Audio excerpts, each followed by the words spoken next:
رات کو ایک ڈسکشن ہو رہی تھی وائف کے ساتھ میری پرسوں، تو وہ آپ کو پتا بھی آج کل ایک کرکٹ کے نیا پلیئر آیا ہے جس نے آتے ہی پہلے میچ میں نے سینچری کی ہے۔ اب آپ اس قوم کا المیہ دیکھیں کہ 32 سال کی عمر میں وہ پہلا انٹرنیشنل میچ کھیل رہا ہے۔ باقی ملکوں میں 18 20 سال کی عمر میں 14 سال کی عمر میں پلیئرز ایکسپوز ہوتے ہیں تو وہ یعنی نیشنل ٹیموں میں آ جاتے ہیں، لیکن یہاں پہ چونکہ سفارش کا نظام ہے، اپنے آپ کو نوازنے کا نظام ہے، اس کا اینڈ رزلٹ یہ ہوتا ہے۔ یہ آپ مصباح الحق کو بھی دیکھ لیں، یہ بھی 30 سال کی عمر پلس میں آیا تھا، حالانکہ ٹیلنٹ تو پہلے سامنے آ چکا تھا۔ یعنی زندگی کے 10 سال سفارشوں کی نظر ہو جاتے ہیں اور ٹیلنٹ ضائع ہو جاتا ہے۔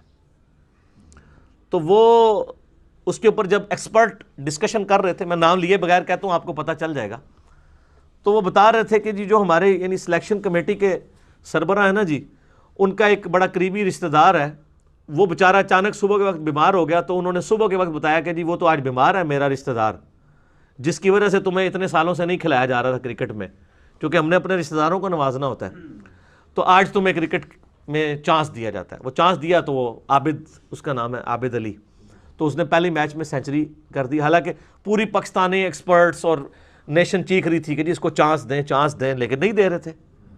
تو مجھے میری وائف کہنے لگی کہ یار یہ جو دین کا لبادہ جن لوگوں نے اوڑھا ہوا ہے، یعنی وہ سلیکشن کمیٹی کے سربراہ کی طرف اشارہ کر رہی تھی کہ ان لوگوں کا جو دین کا لبادہ ہے، ان کی جو داڑیاں ہیں، ان کی نمازیں ہیں، ان کے گیٹ اپس ہیں، ان کو وہی کچھ سکھا رہے ہیں جو ایک دنیا دار بندے کو سکھا رہے ہیں۔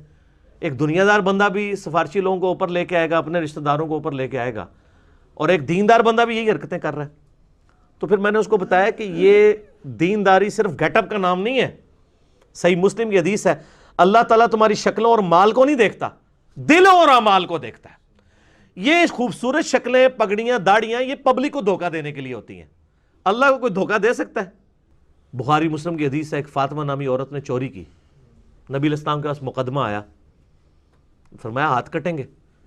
اب صحابہ کرام آپس میں چیمہ گوئیاں کر رہے ہیں کہ یار یہ تو بڑی اونچے خاندان کی عورت ہے، اس کو بچا لو۔ اب کسی کی جرت نہیں حضور سے بات کرے، تو پھر الٹیمیٹلی فیصلہ کیا، اسامہ ابن زید، حضور کے منہ بولے بیٹے، زید ابن حارثہ کا بیٹا ہے، حضور کے وہ پوتوں کی جگہ ہے۔ بخاری مسلم میں آتا ہے نا کہ نبی علیہ السلام یعنی اپنے زانوں میں ایک طرف حسن و حسین کو بٹھاتے تھے، دوسری طرف اسامہ ابن زید کو، تو اس کی سفارش ڈلوائی گئی۔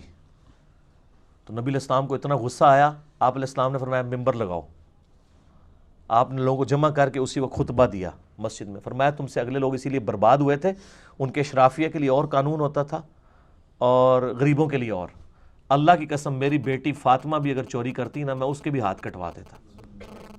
یہ سر تربیت تھی، لیکن آج کوئی کرتا ہے اس طرح؟ یعنی لوگ فیورٹزم کا شکار ہو جاتے ہیں۔ بڑے بڑے دیندار لوگوں کو پسیجتے ہوئے دیکھا ہے،